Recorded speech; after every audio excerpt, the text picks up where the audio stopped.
Senhor Deus e Pai, pelo Teu Santo Espírito, nos trouxe para perto de Ti, nos regenerou, nos fez ver no Teu Filho a nossa única esperança. Bendizemos, ó Pai, por aquilo que já podemos compreender da Tua pessoa, da Tua obra, dos Teus planos para o Teu povo. Agora, como resposta de tudo aquilo que o Senhor tem feito, que o Senhor tem revelado, ajude-nos a termos um só propósito, um só desejo, que é cultuar o Teu nome nesta manhã. Graças Te damos, ó Pai, pelo bom clima, o bom descanso, o alimento que já tivemos ou que teremos durante esse dia físico, e esperamos na Tua pessoa pelo alimento espiritual, aquilo que mais precisamos. Nós Te bendizemos, Te agradecemos e ajude-nos a fazer isso através de cânticos e pensamentos, para louvor do Teu nome, assim nós oramos. Amém. Salmo 130, versículos 5 a 8. Aguardo o Senhor, a minha alma o aguarda. Eu espero na sua palavra. A minha alma anseia pelo Senhor, mais do que os guardas pelo romper da manhã. Mais do que os guardas pelo romper da manhã. Espere, Israel, no Senhor, pois no Senhor há misericórdia. Nele copiosa redenção. E é Ele quem redime a Israel de todas as suas iniquidades. Amém? Coloquemos de pé todos. Recitemos o nosso tema e na sequência o versículo desse tema para 2020, que é discernindo o tempo, e digo a vós outros que conheceis o tempo, já é hora de vos despertardes do sono. Romanos 13, 11 a 13. Em continuidade, a nossa missão: glorificar a Deus, edificar os salvos, sustentar os valores morais e espirituais do cristianismo e difundir a fé cristã. Por favor, os que ainda podem entrar, os que ainda puderem permanecer de pé, permaneçam enquanto cantamos. Thank you.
Senhor, ainda de pé, abramos nossa Bíblia em Salmo 131.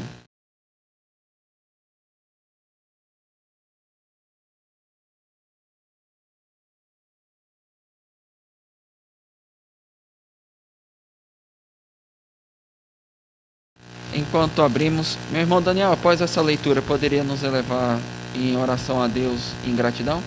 Depois da leitura, por favor. Eu inicio a leitura, os irmãos respondem com o verso 2 e encerramos juntos no versículo 3. Senhor, não é soberbo o meu coração, nem altivo o meu olhar. Não anda à procura de grandes coisas, nem de coisas maravilhosas demais para mim.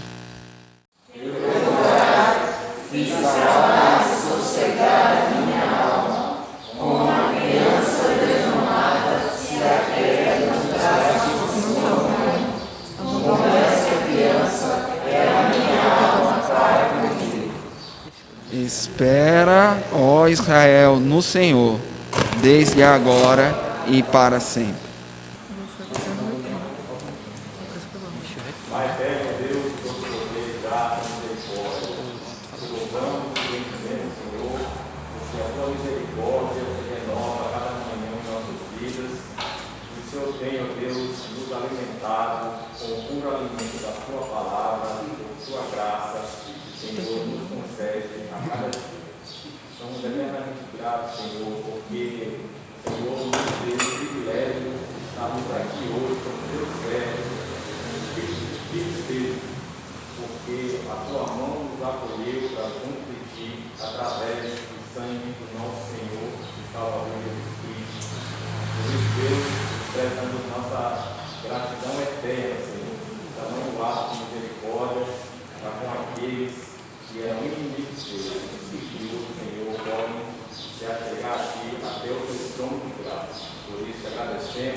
Amém. Grato, podemos assentar. Quero convidar nosso pastor para nos abençoar agora através da pregação da palavra. Queridos, vamos abrir as nossas Bíblias para Jeremias capítulo 12. Jeremias capítulo 12, vamos colocar de pé. Jeremias capítulo 12. De pé, em reverência à santa palavra de Deus, e nós vamos fazer aquela leitura responsiva e alternada. Os homens iniciarão e as mulheres responderão com o versículo seguinte, e essa alternância até o versículo 6. Jeremias 12, de 1 a 6. Eu esqueci, obrigado. Está lá, Jeremias 12, de 1 a 6, obrigado Pedro.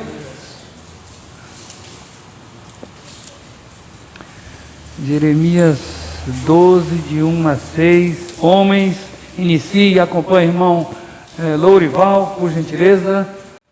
Justo és, ó Senhor, quando entro contigo no freio, contudo falarei contigo dos teus juízos, porque prospera o caminho dos perversos, e vivem em paz todos os que procedem perfeitamente. Mandaste-os e eles deitaram raízes, crescem, dão frutos, têm nos lábios, mas longe do coração. Mas tu, ó Senhor, me conheces, tu me vês e provas, sente o meu coração para contigo. Arranca-os como as ovelhas para o matadouro e destina-os para o dia da matança. Até quando estará de a terra e se secará a erva de todo ramo? Por causa da maldade dos que habitam nela, perecem os animais e as aves, porquanto dizem, ele não verá o nosso fim. Se te fazem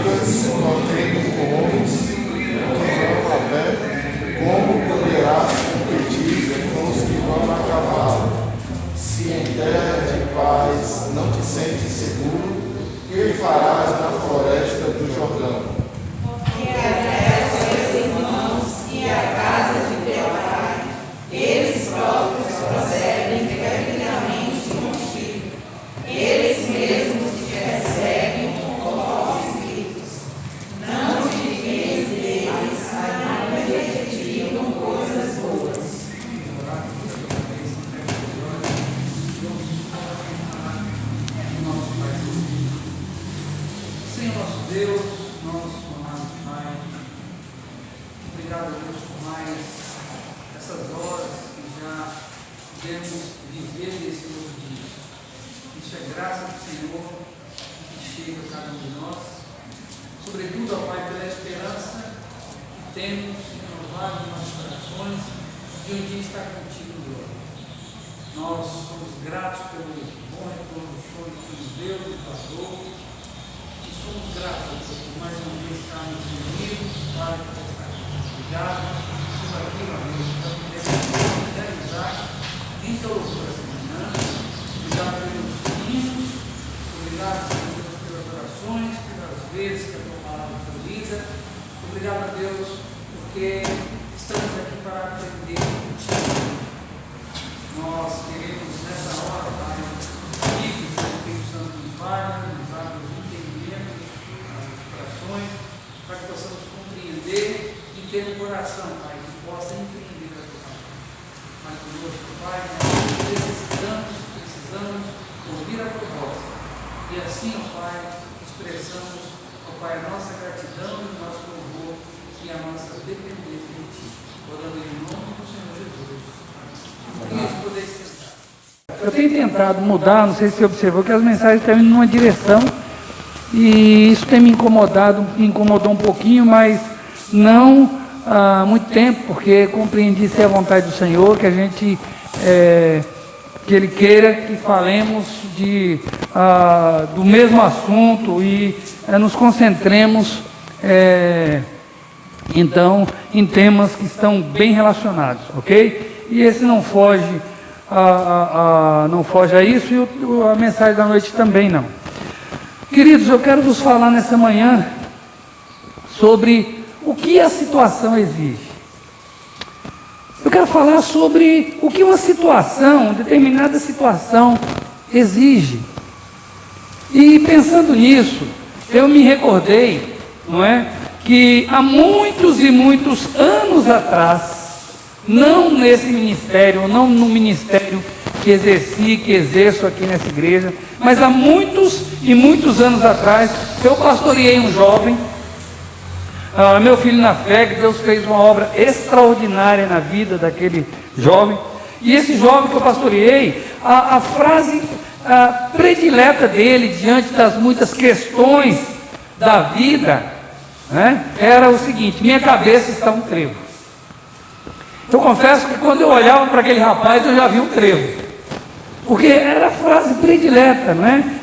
Ele se via envolto, não é? Há muitas questões, há muitas dúvidas, há muitos questionamentos, não é? E há muitas incertezas, não é? Que pareciam não ter fim.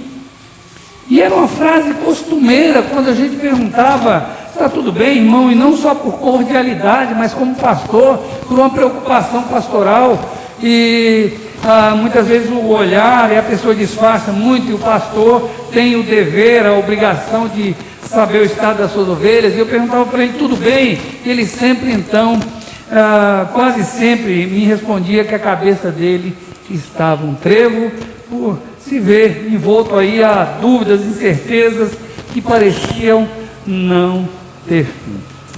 Hoje, depois de muitos anos, pai de família, eu creio que mais maduro na fé, eu espero que ele tenha vencido isso.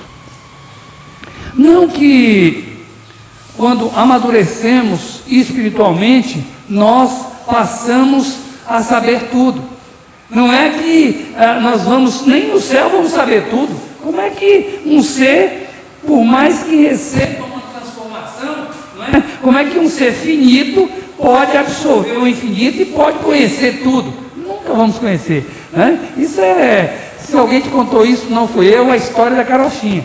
Mas, de qualquer maneira, então não é quando amadurecemos espiritualmente, nós sabemos tudo, não é nada disso. Mas nós, quando amadurecemos, nós aprendemos com Deus que não precisamos saber tudo. É como diz aquele belo hino do Grupo Elo, antigo Grupo Elo, que diz bem melhor, um hineto bem melhor do Grupo Elo, que diz: Bem melhor ainda que todo saber é confiar que Deus sabe por mim. Então, o amadurecimento nos leva a isso, a saber que o importante é que Deus sabe por nós.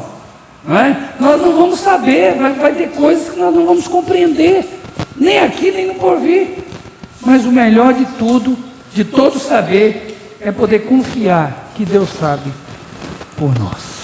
E pensando nisso, queridos, podemos dizer que de certa maneira a cabeça do profeta Jeremias estava um trevo. Ele estava mergulhado aqui no que nós podemos chamar, pode olhar para mim, ele estava mergulhado no que nós podemos chamar aqui em uma leve crise teológica. Porque a aliança das obras dizia que Deus abençoa os retos e deixa de abençoar os não retos, ou seja, Deus abençoa aqueles que trilham caminhos retos e não abençoa, deixa de abençoar aqueles que trilham caminhos tortuosos. Então a aliança das obras dizia isso, a aliança das obras dizia isso. Jeremias então estava com a aliança na sua cabeça, não é? E o problema é que o que estava acontecendo no seu entorno era que os falsos profetas e os sacerdotes infiéis estavam sendo abençoados. A vida deles estava vivendo em pouco, eles estavam sendo abençoados, agraciados por Deus. É isso que estava acontecendo aqui. Além do povo estar mergulhado, não é, em uma crise muito grande, e essa crise era devida à má liderança, à má administração. Ele via esses líderes, não é, sendo abençoados, o povo passando um revés terrível, e ele então não compreendia. Ele então não compreendia a situação, exigia algumas respostas. E é por isso que Jeremias procura o Senhor em oração. Ele quer compreender. Espera aí, as coisas estão de cabeça para baixo aqui. Eu não estou compreendendo, não. Tem coisas aqui que a conta não está fechando, as coisas não estão batendo aqui.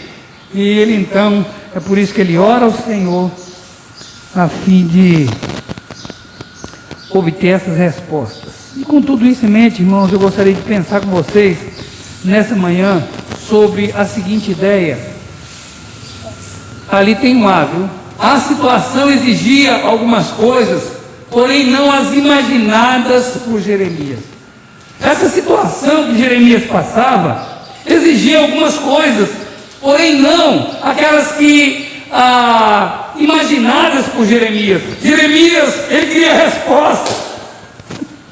Jeremias queria entender. Jeremias queria que Deus respondesse, diz: olha, eu vou aqui entrar num pleito, eu vou aqui entrar numa disputa, no bom sentido, com o Senhor, eu vou entrar aqui num debate no bom Senhor, um debate, de certa maneira, né, pensando, não de maneira pecaminosa, mas eu vou aqui entrar e eu vou precisar saber, porque na minha forma de entender, na minha compreensão, essa situação está exigindo algumas coisas. E a situação exigia de fato algumas coisas. Porém, não as imaginadas por Jeremias. Mas se essa situação exigia algumas coisas, porém não as imaginadas por Jeremias, o que essa situação exigia? O que essa situação pedia? E quem sabe, irmãos, é aquilo que muitas vezes as situações onde nós nos vemos envolvidos está pedindo, exigindo. Não aquilo que nós imaginamos, mas é o que de fato a situação pede, exige. Então a situação exigia algumas coisas, porém não as imaginadas por Jeremias. Mas então, pastor, olhando para esse texto, o que de fato a situação exigia?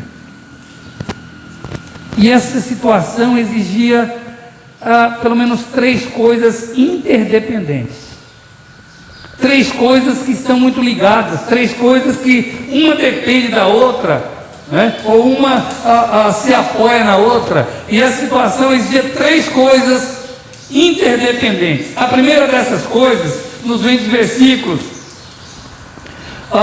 de 1 a 4. Eu peço que o irmão Pedro Carapiá leia para nós, por favor, versículos de 1 a 4. A primeira coisa que essa situação exigia, eu quero crer que você dê uma mergulhada agora na situação do momento, na situação que Jeremias passava, que eu descrevi um pouquinho, não é? Daquilo que seria um drama que ele estava passando. Vamos lá, por favor, irmão. Versículo 1. Justo és, ó Senhor, quando entro contigo num pleito. Contudo, falarei contigo dos teus juízos.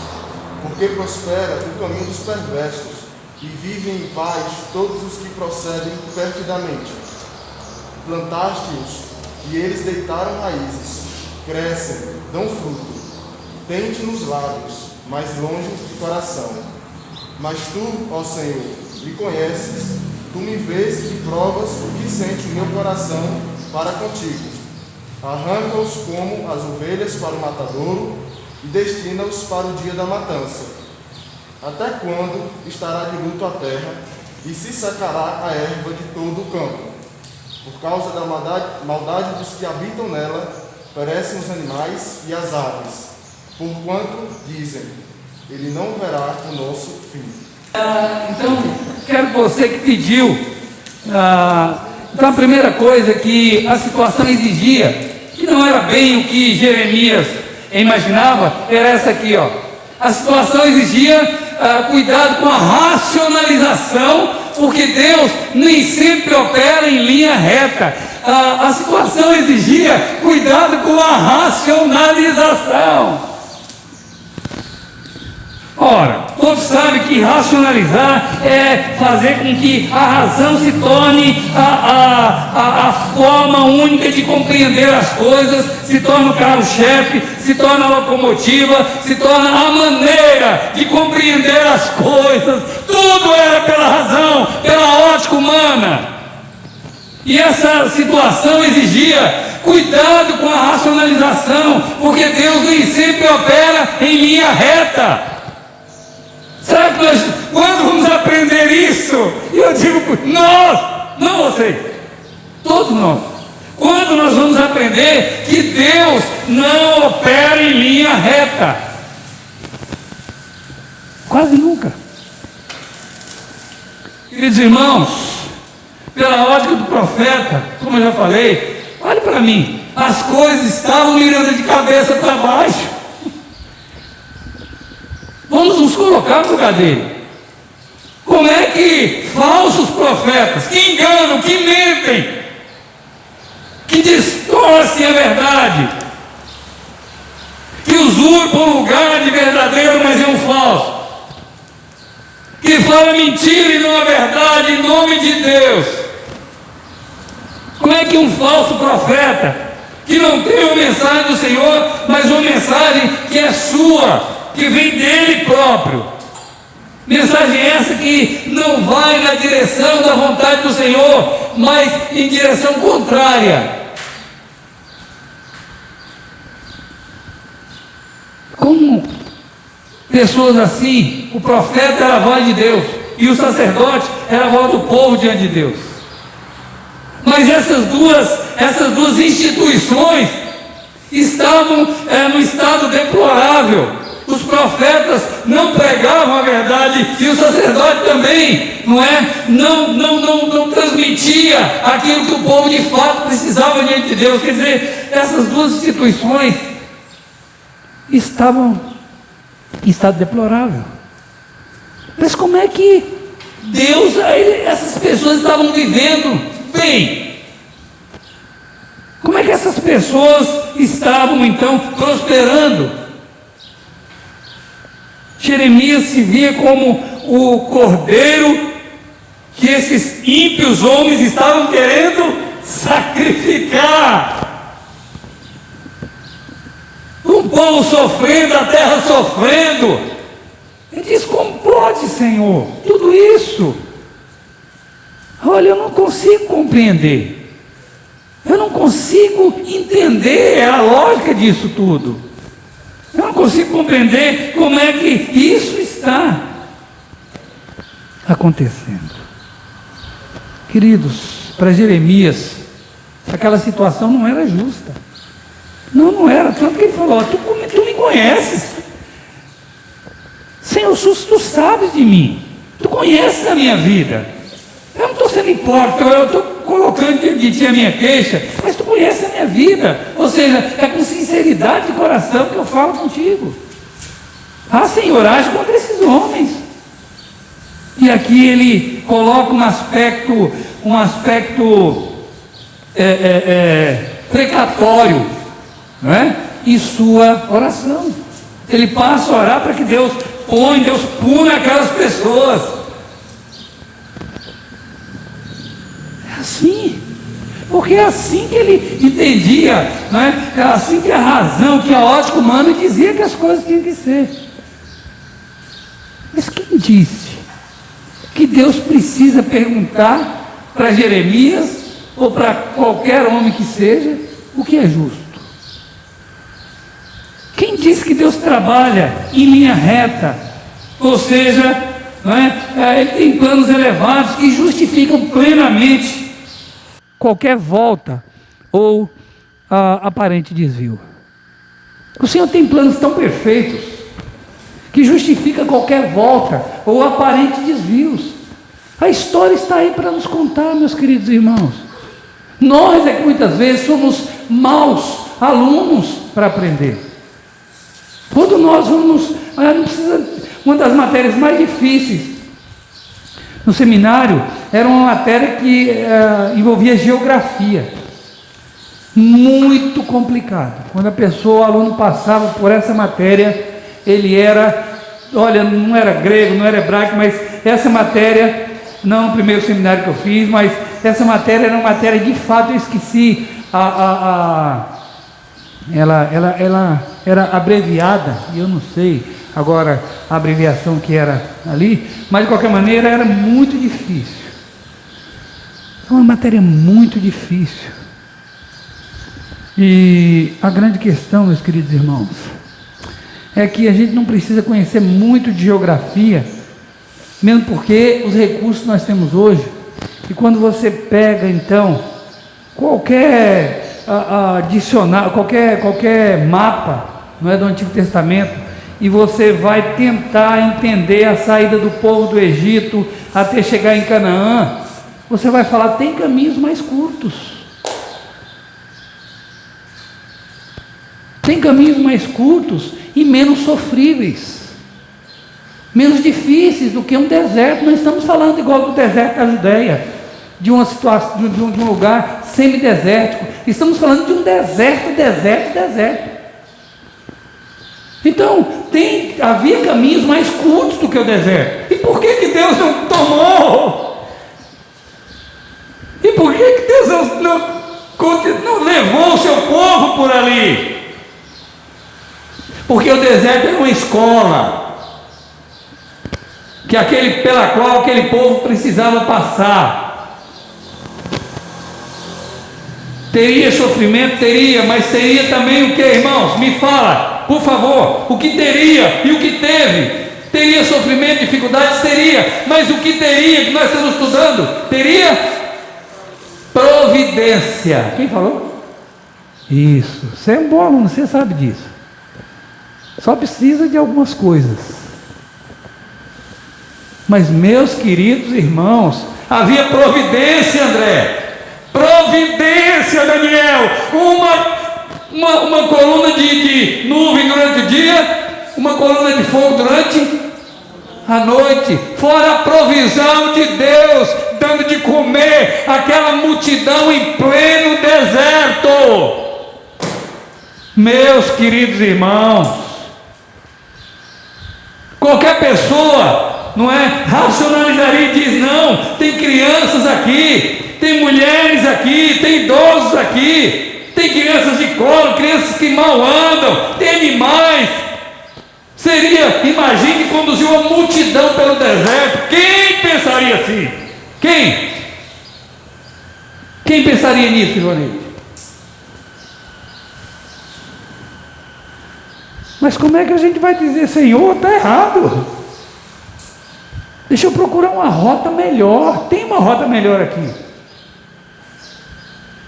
Jesus chega e ele ouve de uma amiga, de uma pessoa muito amada: Senhor, se tu estivesse aqui, o meu irmão não teria morrido. O senhor demorou demais, o senhor não estava aqui. Se o senhor estivesse, isso não teria acontecido. Mas Jesus, quando soube que Lázaro, seu amigo, estava enfermo, mortalmente, ainda demorou onde estava, sabendo que a doença, a enfermidade era mortal, parou de... não, né? Ainda demorou 3 dias no local onde? Por que, Daniel? Porque Deus tem seus motivos e propósitos. Para os críticos da Bíblia, todos os críticos das Escrituras Sagradas, também que entendem um pouquinho de geografia, vamos dizer, que Jesus diz: era necessário que ele atravessasse a província dos samaritanos. A Bíblia diz: não era necessário que outros caminhos para ele passar, ter mais frutos e menos indignos, vamos dizer assim, do ponto de vista humano. Mas a Bíblia diz: era necessário que ele atravessasse. Como é que a gente vai entender isso? Esse verbo era necessário aqui? Era, né? Verbo. E esse necessário, que é um verbo junto aqui, no grego, é uma necessidade teológica. Estava no script de Deus. Assim Deus queria, porque Deus tinha aquele encontro com aquela samaritana. Muito bonito, não é? Não faz sentido o que eu falei até agora? Agora vamos colocar isso nas nossas vidas, meus queridos irmãos. Os nossos problemas, nossas dificuldades, é que nós racionalizamos. É bonito cantar ao Senhor, é bonito louvar o Senhor, é bonito, não é, se intitular de servo do Senhor, mas como parece difícil pensar como o Senhor pensa. É por isso que Isaías diz que os meus pensamentos não são os vossos pensamentos, nem os meus caminhos os vossos caminhos. Há uma diferença aí muito grande entre nossos pensamentos e os pensamentos do Senhor. Eu receio dizer que nós racionalizamos demais. Nós não andamos por fé. Nós pouco espaço deixamos para que a fé exerça o seu lugar. Nós racionalizamos. E eu posso dizer, a partir de mim, é uma grande luta, irmãos, porque essa imagem de Deus em nós, mesmo que distorcida pelo pecado, trouxe problema para nós, Mário. Porque somos um ser pensante, diferente de um qualquer outro ser da natureza. Porque nós somos um ser pensante, porque nós somos um ser espiritual, nós muitas vezes achamos que nós somos o que nós não somos Deus. Não é o que nós pensamos, achamos justo, correto, que aconteça, que vai acontecer. Não é a razão que pode nos dar as respostas que nós queremos. Com licença. Sua muito aqui. Aqui dentro a temperatura, tem que colocar um ar-condicionado, alguma coisa aqui dentro, um ventiladorzinho aqui, porque sua muito aqui dentro. Mas, queridos, Irmãos, não é verdade? Cuidado com a racionalização. Cuidado com a racionalização. Cuidado quando você quer entender a tua vida, ou você condiciona, não é, as coisas, a tua compreensão. Cuidado. Muitas vezes nós vamos numa contramão. Muitas vezes nós vamos numa contramão de mundo e de ideias comuns. Mas é justamente a direção que Deus quer que sigamos. Se nós formos lidar com as coisas de Deus pela ótica humana, nós não teremos igreja, não teremos cristãos. Nós criaremos uma religiosidade vazia. Nós não sabemos, nossos olhos são fracos, nossos olhos são falíveis, nossa percepção, nosso entendimento é falível. Deus é assim. Por que Ele está fazendo? Eu não sei. E esqueça, não fique aí, não é? Quando você fica conjecturando, eu acho que, não, pare de conjecturar, seja crente. Eu não sei, mas eu tenho certeza que alguém não, que o meu Deus, Ele sabe. Queridos, a situação exigia cuidado com a racionalização, porque Deus nem sempre opera por linha reta. Eu vou falar um negócio para você. Obrigado, viu, Theo? Eu vou falar um negócio para você. Vai ser em pouquíssimos momentos, mas em raros momentos. Mas só que raros, quando eu falo raro, é raro momento. Vai ser raros momentos onde eu e você não vamos ter que tomar cuidado com a racionalização. Vai ser raro, mas raríssimo.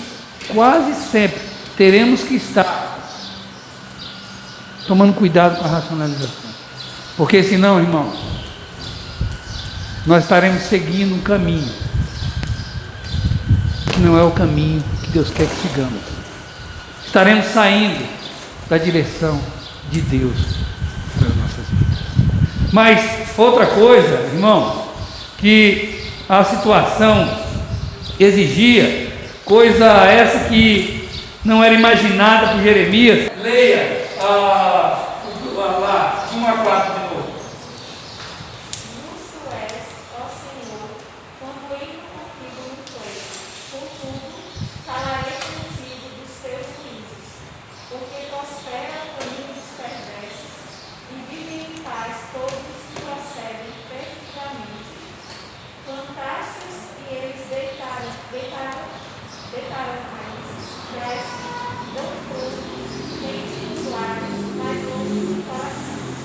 Mas tu, ó Senhor, conheces, tu me vês e provas o que sinto meu coração para ti. Arranca-os como as ovelhas para o matador e destina-os para o dia da matança. Até quando estará de luto a terra e se secará a erva de todo canto? Por causa da maldade dos habitantes, dos que habitam nela, perecem os animais e as aves, porquanto dizem, ele não verá o nosso fim. Agora leia o 5 também. Senti fadigas correndo com homens que vão a pé, como poderás competir com os que vão a cavalo? Se em terra de paz não te sentes seguro, que farás na floresta do Jordão? A situação exigia cuidado com a concentração no presente, pois Deus muitas vezes se utiliza de uma luta como preparativo para outra maior. Então exigia um cuidado com a concentração no presente, porque Deus muitas vezes utiliza uma luta presente para uma futura. como preparativo para uma futura. O profeta, ele se queixa dos falsos profetas e dos infiéis sacerdotes. E até aí era uma queixa justa. Deus não queria que ele então visse esses homens, não é, por outro olhar. Deus não queria que Jeremias visse os falsos profetas como gente boa. Deus não queria, não é, aquela cordialidade pecaminosa com a qual muitas vezes estamos acostumados. Deus não queria aquela política de boa vizinhança pecaminosa. Deus não queria que chamasse pessoas ímpias, apesar do título de dizer que era povo do Senhor.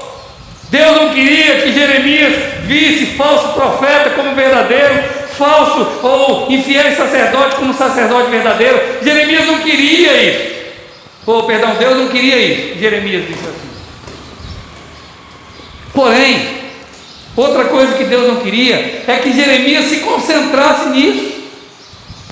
Que Jeremias agora se concentrasse, não é, nesse presente, nessas coisas que estavam acontecendo no momento. Deus não queria, não é, que o mesmo Deus que não queria então que Jeremias, não é, tivesse uma visão ilusória sobre aqueles homens, sobre aquela situação. Era o Deus também que não queria que o profeta, era o Deus que não queria que o profeta se concentrasse naquelas coisas. Queridos, Deus não queria que o profeta se concentrasse, pois maiores lutas, o que o versículo 5 quer dizer, é isso. Você está se fatigando com os que vão a pé, o que você vai fazer com os que vão a cavalo? Quer dizer, você está se fatigando com as lutas presentes, está tão concentrado nas lutas presentes, e você não deveria, porque você não sabe, olha, mais o que eu tenho reservado amanhã, as dificuldades que virão pela frente. O profeta deveria usar aquelas dificuldades presentes como uma disciplina, né, como um treino, como uma preparação para dificuldades posteriores, maiores ainda. As dificuldades se intensificariam, não diminuiriam, não regrediriam. E o profeta devia se concentrar nisso, não se concentrar no presente, não se concentrar nas lutas atuais, nas lutas de momento, por mais intensas que fossem, por mais que os seus elementos não devessem ser desconsiderados, como eu já falei, impiedade de profetas, não é, a infidelidade de sacerdotes, devia ser visto, dificuldade do povo, mas o profeta não devia se concentrar nessas coisas, porque tudo isso deveria ser uma preparação para as coisas mais difíceis que ele enfrentaria. Queridos, as queixas, as dificuldades que ele enfrentaria, né, posteriormente, exigiria muito mais dele, de maneiras que ele não podia ficar, não deveria ficar concentrado, então, nas lutas que ele estava travando no presente momento. Tá meio... Acho que vai parar um pouco aqui. Entenderam, queridos irmãos? A situação exigia cuidado com a concentração no presente. Amados, no princípio, nossa tarefa mais difícil é com os de fora, mas à medida que progredimos, vamos entendendo que a luta mais difícil é enfrentar a nós mesmos. É assim quando iniciamos a vida cristã, quando somos neófitos, Nós pensamos que o que nós temos que combater é o mundo, é as pessoas que estão lá fora, não é? É as coisas externas. E nós então criamos essa ilusão e nós pensamos: olha, o que eu tenho que combater é as coisas externas, é essa ou aquela dificuldade externa. Eu preciso cuidar, tomar cuidado com o mundo. Mas quando a gente vai amadurecendo, a gente percebe que a maior luta que nós temos, a nossa grande frente de luta, não é lá fora, é aqui dentro. É de nós que nós precisamos cuidar. E Deus fala para Jeremias: olha, você está preocupado com essas lutas externas, mas deixa eu te falar o que você vai enfrentar internamente. É os teus que vão se levantar contra você. A luta agora é externa e você já está se queixando, você está se concentrando nela. Mas se concentre, não é? Não isso. Se prepare, continue trabalhando, continue lutando, porque você vai ter luta que vai exigir muito mais de você do que a luta que agora você tem que travar. Quando eu era neófito, eu também cheguei a pensar que a minha maior luta era externa, que o meu maior combate, que as minhas frentes de lutas, elas estavam lá fora. E eu descobri, através das Escrituras, aprendi, melhor dizendo, com as Escrituras, que as maiores lutas são as que eu tenho que travar aqui dentro. Perdeu aqui, acabou. E Jeremias, ele precisava entender, tirar os seus olhos daquela situação de momento. E quando nós pegamos a história desse homem, tudo que ele ainda passou, homem que chegou a escrever um livro chamado Lamentações, deveria chamar Lamento, e já ensinei isso para vocês. E ele disse: veja, se tem dor como a minha, veja se tem dor comparada com a minha, leia Lamento ou Lamentações como está escrito, e você vai ver como esse homem descreve tudo o que ele passou. É claro, havia muita luta pela frente, e ele não podia ficar concentrado nessa luta nesse momento. Devia ver o que está errado, devia notar as coisas erradas, mas devia não se concentrar nas coisas do presente, mas no futuro, o que vinha no futuro. Queridos, a situação exigia cuidado com a concentração no presente. Ele estava, não é? Ele estava, na verdade, rendido ao presente. Ele estava rendido ao presente. Ele estava quase hasteando uma bandeira branca diante da situação, das dificuldades. Meus queridos irmãos, se nos concentrarmos também em extremo, ou se nos concentrarmos no presente, nas dificuldades desse mundo, nas injustiças desse mundo, se nos concentrarmos nas dificuldades do agora, vai sobrar o quê? E se as dificuldades se intensificarem? Quando se intensificarem? Ou você ainda é aquele sonhador? Dentro da nossa teologia, nós cremos não que a situação vai melhorar. Nós cremos que a situação vai chegar num ponto, e vai chegar um momento onde que ela vai se afunilar tanto e dificultar tanto, que Cristo vai vir buscar a sua igreja antes. Não é assim que a gente crê? A nossa teologia diz isso. Dias melhores esperamos nos céus. Mas olhar para esse mundo e ver esperança para ele, longe de Cristo, o caminho que segue não é ser cristão. Não tem jeito para o mundo. Só tem jeito para as pessoas eleitas desse mundo. Esse mundo vai de mal a pior. O que o homem do Antigo Testamento ouviu serve para nós. Sai do meio deles, povo meu. Sai do meio deles, povo meu. O que nosso irmão João disse pelo Espírito: o justo continue fazendo o que é justo, e o ímpio continue fazendo o que é ímpio. Não é? É assim que vai caminhar. Esses dois caminhos são inconciliáveis. Pronto. Mas achar que vai melhorar, achar que a coisa, irmãos, isso é ser ingênuo no mínimo. Mas a nossa concentração não deve ser no presente. Vamos lutar com, daqui a pouco vamos falar sobre isso, mas de qualquer maneira, não se concentre no presente, porque isso não é tudo.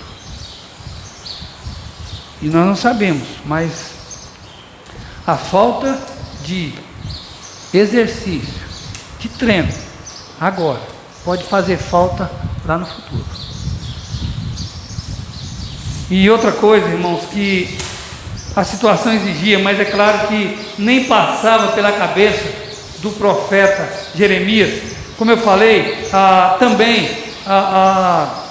nessa lista de coisas interdependentes, por favor, alguém leia o versículo 5 e o 6. Se te fatigas correndo com homens que vão a pé, como poderás competir com os que vão a cavalo? Se em terra de paz não te sentes seguro, que farás na floresta do Jordão? Porque até os teus irmãos e a casa de teu pai, eles próprios procedem perfidamente contigo. Eles mesmos te perseguem com fortes gritos. Não te fies deles, ainda que te digam coisas boas. Queridos, outra coisa aqui, obrigado, irmã. A situação exigia cuidado com a desmobilização, pois Deus não aceita passividade diante das lutas.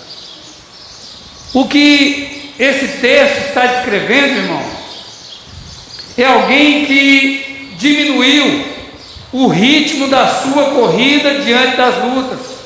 É alguém que está, olha como uma coisa, racionalizou, se concentrou, se desmobilizou.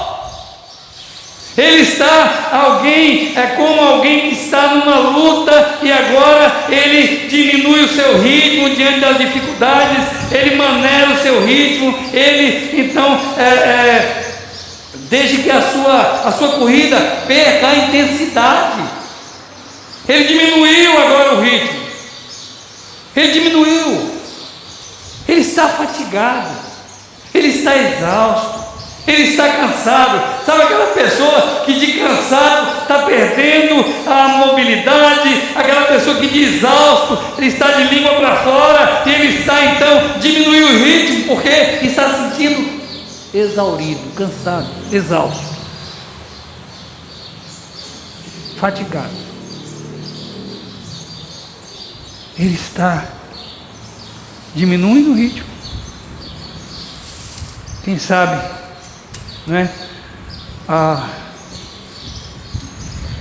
prestes os problemas estavam ameaçando vencê-lo, pois o profeta havia adotado uma lentidão. O profeta havia diminuído a sua rima. E isso era tudo que ele não deveria fazer.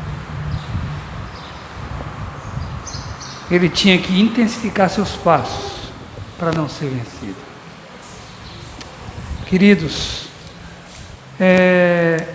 oxalá as nossas lutas e dificuldades nos aproximassem de Deus. Mas nem sempre é isso que acontece.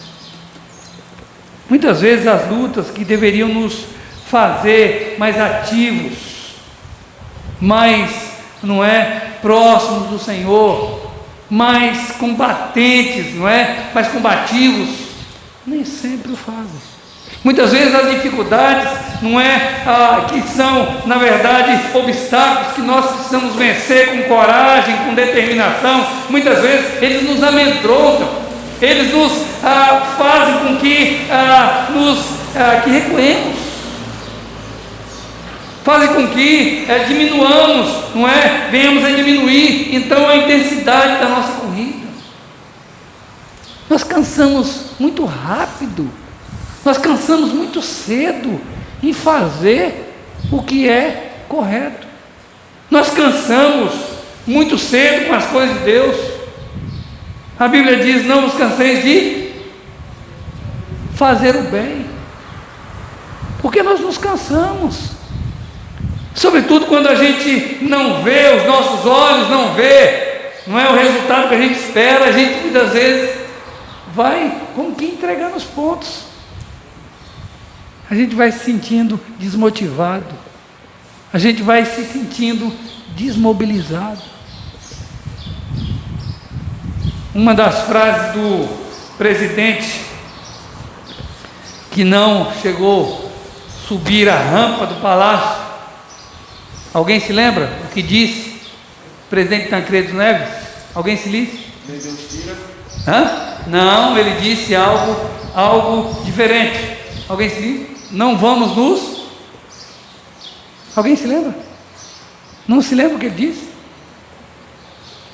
É como ele... É porque eu estou pedindo ajuda porque eu não lembrei. Mas é como ele dissesse uma frase, não vamos nos desmobilizar, mas ele diz uma frase semelhante a essa. O povo precisava continuar mobilizado. Não vamos não é nos desconcentrar, não, nos desmobilizar, é algo semelhante que ele diz. Mas muitas vezes, irmãos, ao invés das dificuldades, não é? a usarmos as dificuldades, não é? Não perdemos a nossa concentração e a intensificarmos os nossos passos, muitas vezes recuamos. Muitas vezes nos sentimos cansados demais para continuar. Mas a situação pedia cuidado com a desmobilização. Cuidado. Aquele escrevente chamado Baruque, lá no capítulo 45, ele racionalizou, se concentrou no presente e estava desmobilizado. E Deus disse para ele: rapaz, eu estou fazendo uma obra e você está buscando grandeza.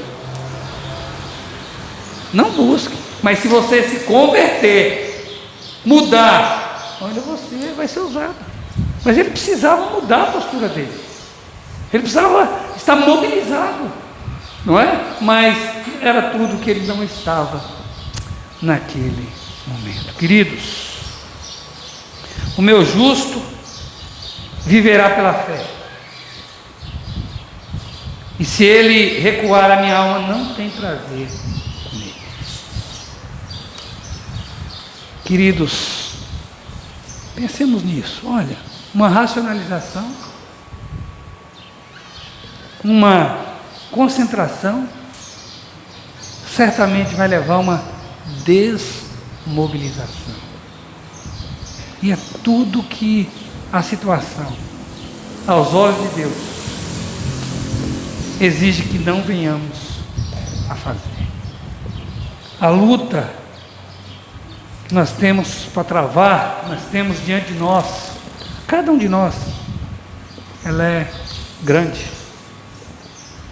né? Cada um tem as suas lutas, as suas batalhas que tem que enfrentar. Mas eu vou te falar, se você racionalizar, se você se concentrar nelas e não no Senhor, e se você se desmotivar, não é? Se desmobilizar, onde você espera chegar? Raramente eu vejo uma pessoa dizendo: olha, há casos onde o coração da pessoa se ensoberbece pelo que ela passa a ter, não é? Um dos medos do sábio Salomão foi esse, que Deus não o enriquecesse, para que ele não viesse a dizer: quem é o Senhor? Não é? Mas se a prosperidade pode ser um fator de risco, a falta dela também, ou há dificuldades, reveses. Quantas pessoas você vai perguntar: escuta, por que você esfriou na fé?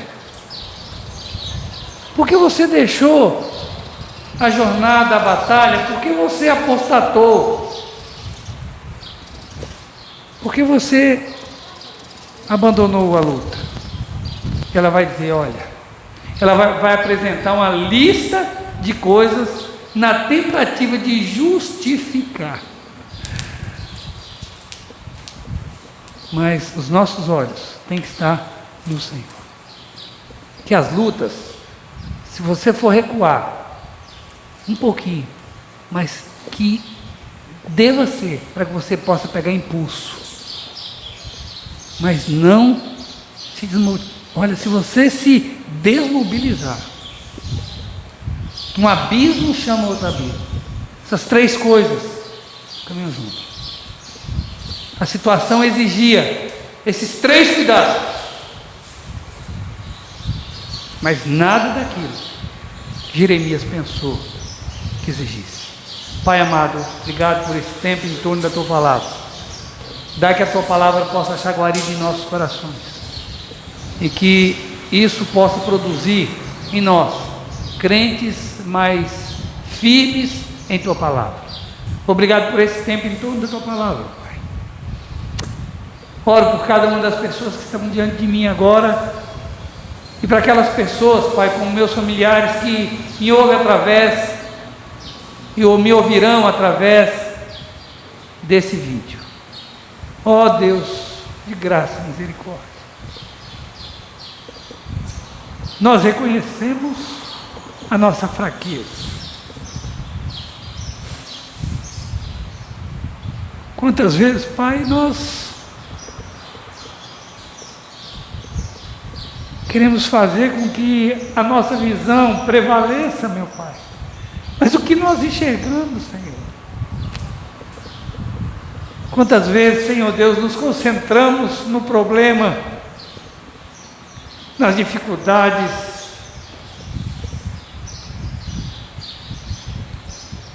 esquecemos, Pai, da Tua grandeza, do Teu poder, da Tua soberania.